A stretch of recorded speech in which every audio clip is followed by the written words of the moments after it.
Hello everyone, and welcome to the Battle for Azeroth Shadow Priest guide. We're going to go over the talents and ability changes for the current alpha build. So first things first, get a good last look at the Artifact Talent Tree, take our artifact weapon, and throw it in the trash.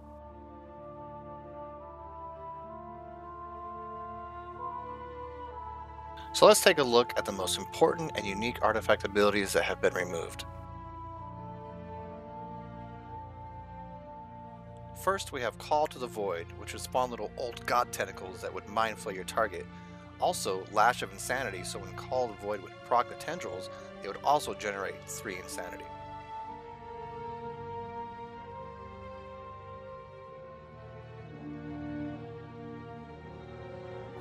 Next up are the more defensive artifact abilities, Mental Fortitude and Thrive in the Shadow. Mental Fortitude would allow the healing you get from your Vampiric Touch to make a shield when you're at max HP. I believe on live servers the shield is roughly around 260k on a 6 million HP priest. Thrive in the Shadows is a much bigger loss than Mental Fortitude. The Thrive in the Shadows would allow your Dispersion to heal you for 50% of your max HP. It was a very nice buff to Dispersion.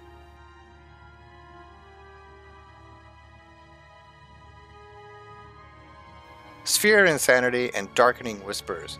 Sphere of Insanity would add some extra damage kind of behind the scenes. Really not going to notice the loss of this one.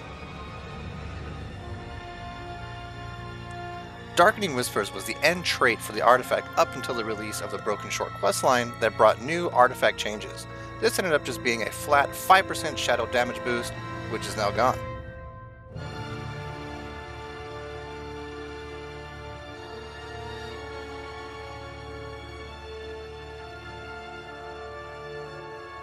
Mind Quickening was very nice. No, not the Mind Quickening gem from the BWL Guild Killer for any mages that are here. As a Shadow Priest, you're able to give your group a little 800 haste buff, equivalent to roughly 2% haste.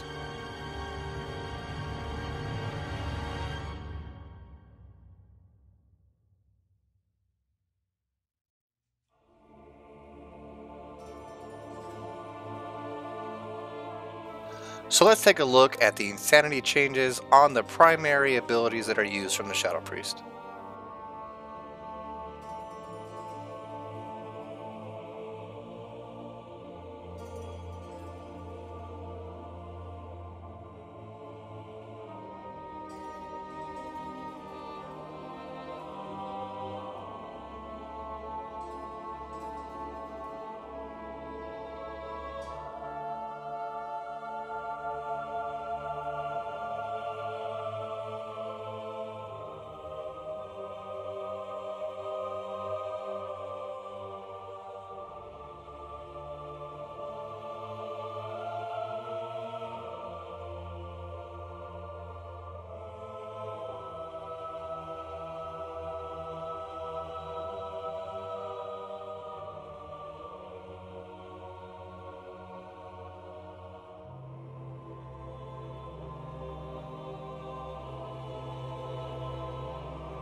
Mastery for Shadow Priest increases the damage of certain abilities.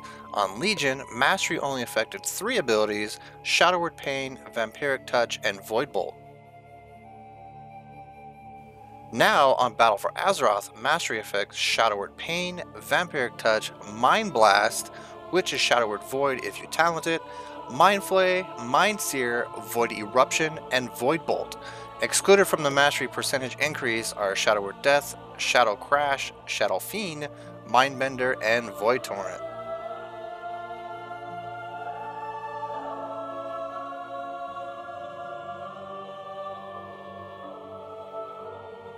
Ah yes, new abilities that have returned. Welcome back. Leap of Faith, which allows you to grip a fellow party or raid member directly to you, for either a clutch save situation, or you're just setting up a good swap blaster to throw him off a cliff.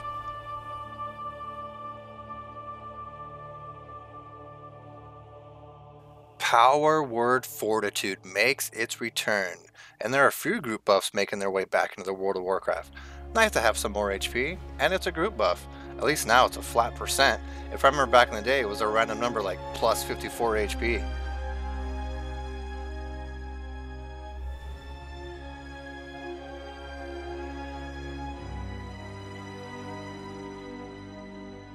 Psychic Horror was originally a disarm and also a horror effect. Makes sense, Psychic Horror, right? Now Psychic Horror is a single target stun. Shadow Priest with a single target stun? Oh, let's go.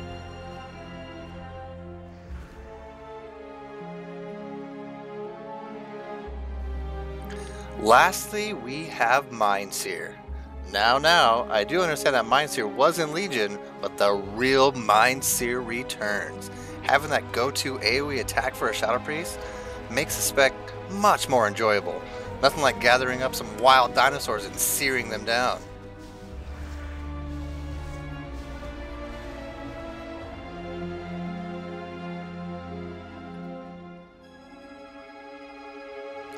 Next, we're going to look at current abilities that have been changed and reworked. Some have been changed completely and really alter the playstyle. Others have had some rewording and smaller changes. Keep in mind this is an early alpha build. I'm sure there may be some changes down the road that are made before it goes live, but this is what we have so far.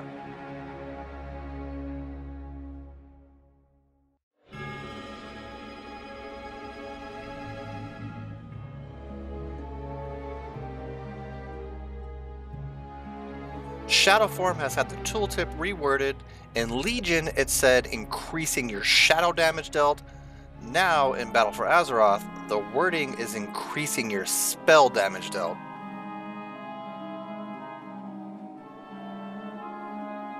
Mind Bomb was a 4-second AoE stun. Now, it's an AoE fear for 5 seconds when the Mind Bomb explodes.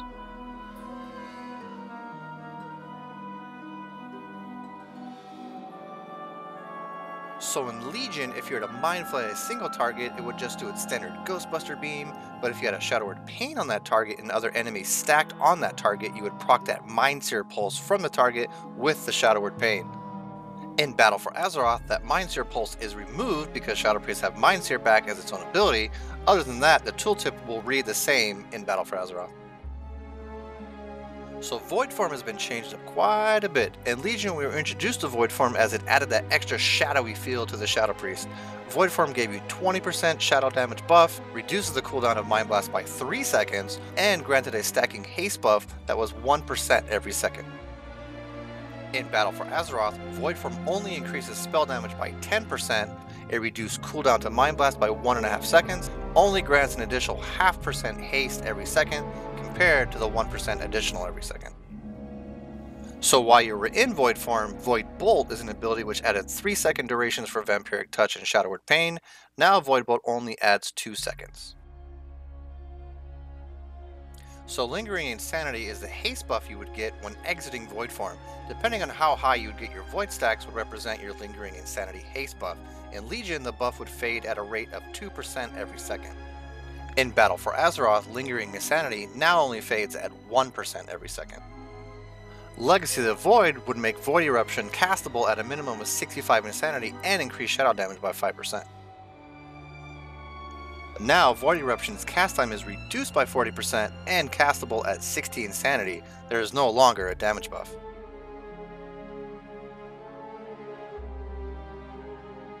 Shadow Word Void has been changed up. This was a separate ability if you were to talent into it. Shadow Word Void had 3 charges and generated 25 Insanity.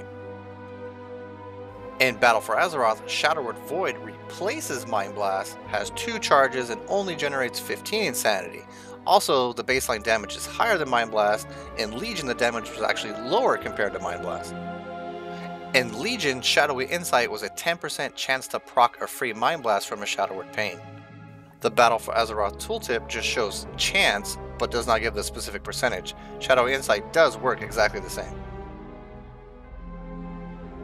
Mindbender would attack for 15 seconds uptime and generate 8 Insanity per attack. With the artifact ability Fiending Dark, you would get up to 21 seconds of uptime. In Battle for Azeroth, Mindbender also attacks for 15 seconds, but only generates 6 Insanity per attack. In Legion, Shadow Fiend was only 12 seconds of uptime. With the artifact ability Fiending Dark, you were able to get up to 30 seconds of uptime, but generated 0 insanity. In Battle for Azeroth, Shadow Fiend now has 15 seconds of uptime and now generates 3 insanity every attack. Twist of Fate was a 20% increased damage and healing buff when damaging a target below 35%. Also had a 10-second duration, but you could refresh the buff when you damage the target again. In Battle for Azeroth, Twist of Fate is now only a 10% increased damage and healing buff with an 8-second duration.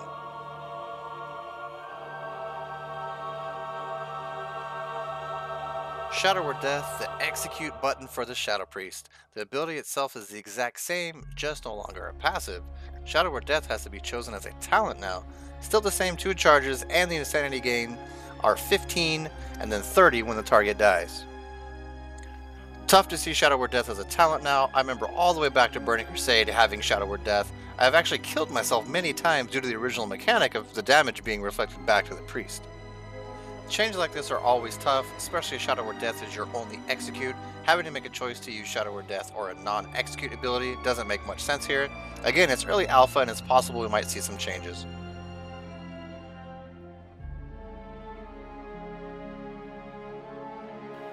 In Legion, Mania had a cap at 33% movement speed at the full 100 insanity.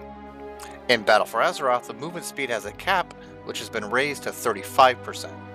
In Legion, Sanlean increased the damage of Vampiric Touch by 20% and the healing of Vampiric Embrace by 20%. In Battle for Azeroth, it no longer affects the damage of Vampiric Touch, it only affects Vampiric Embrace by reducing the cooldown by 45 seconds and increases the healing done by 25%. Auspicious Spirits has a very minimal change. In Legion, the spirits generated 3 insanity. In Battle for Azeroth, the spirits now generate 2 insanity. Lastly, we have Surrender to Madness, one of the coolest abilities in the game. Unfortunately, was never really viable in a 5-man or was just awkward to use, required practice for proper uptime and to maintain insanity levels. In Battle for Azeroth, it's completely reworked. Now it's on a 4-minute cooldown, you will not die horribly when Surrender ends. Only negative is that you will take damage equal to 90% of your max HP and cannot generate insanity for 30 seconds. So down the road, it's now possible to use Surrender twice during a boss encounter and makes this viable for 5-mans as well. Here we have a look at the Shadow Priest talent trees for Legion and Battle for Azeroth. I have highlighted the 5 talents that have been completely removed from the game: Masochism, Psychic Voice, Dominate Mind, Reaper of Souls, and Void Ray. I have only ever used Reaper of Souls with Surrender to Madness, never touched the others.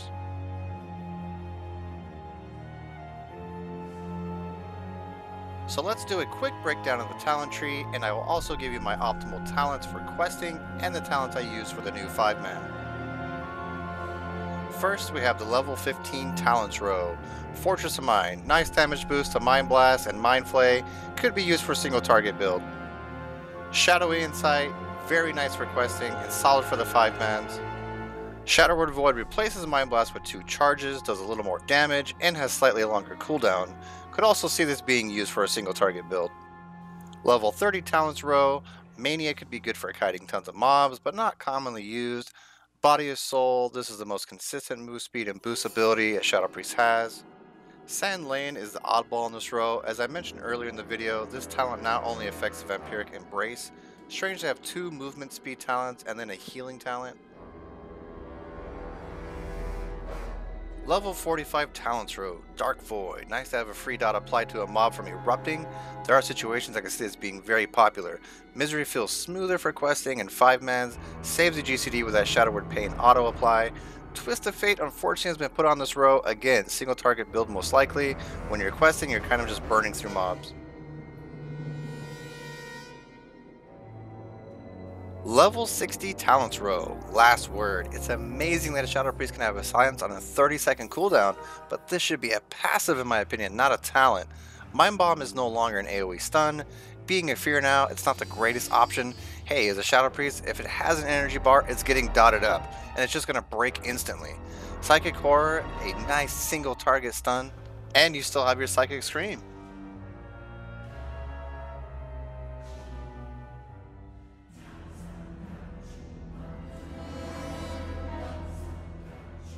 Level 75 Talents Row. This row may come down to your playstyle rather than one being stronger than the other. Auspicious Spirit, still a good choice, extra damage boost when you spawn your little ghosties. Shadow or Death, strong for execute, huge insanity boost, single target for sure. Shadowcraft feels so much better than live, the Bolt moves so much faster now. Giving up Shadow or Death is worth it here for questing and even 5-mans.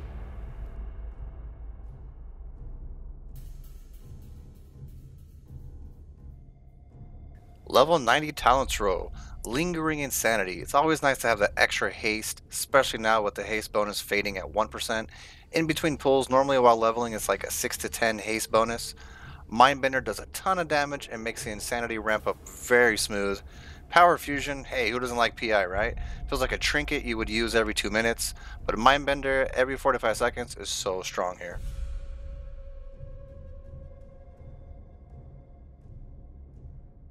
Level 100 Talents Row, Legacy of the Void. Doesn't give that bonus damage anymore, just reduces the cast time on Void Eruption by 40%. Void Torrent, at times, it's hard even to get a Torrent rolling. Of course, Surrender to Madness is an amazing talent, can see this being utilized in 5-mans and other occasions. For questing though, Legacy of the Void is more dominant here.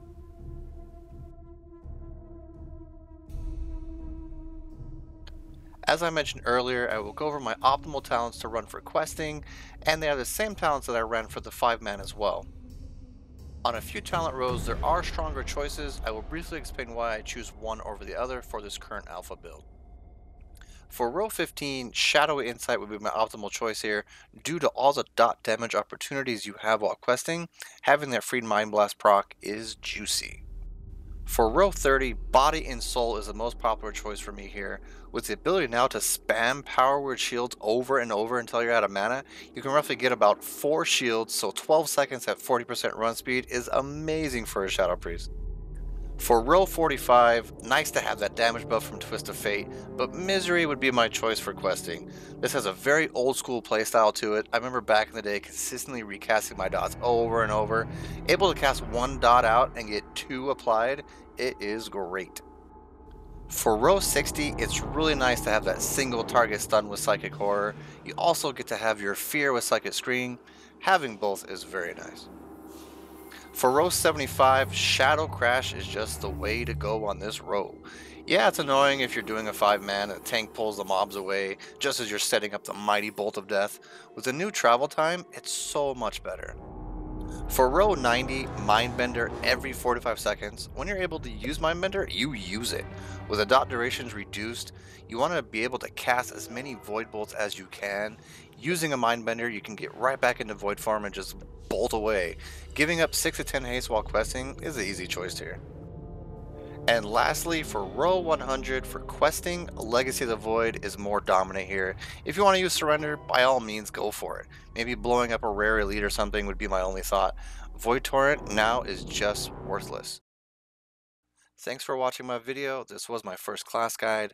I chose to do Shadow Priest due to the many changes, and it's my second favorite class to play. Maybe kind of long, but if you're passionate about the game as I am, you don't mind sitting through some good WoW talk. Destroy that like button if you enjoyed the video, subscribe for the support and to stay notified for the new vids. Please leave a comment if you have a question regarding the Shadow Priest class guide, or if you'd like to see a specific class and spec. Thanks again for watching the World of Amtrak.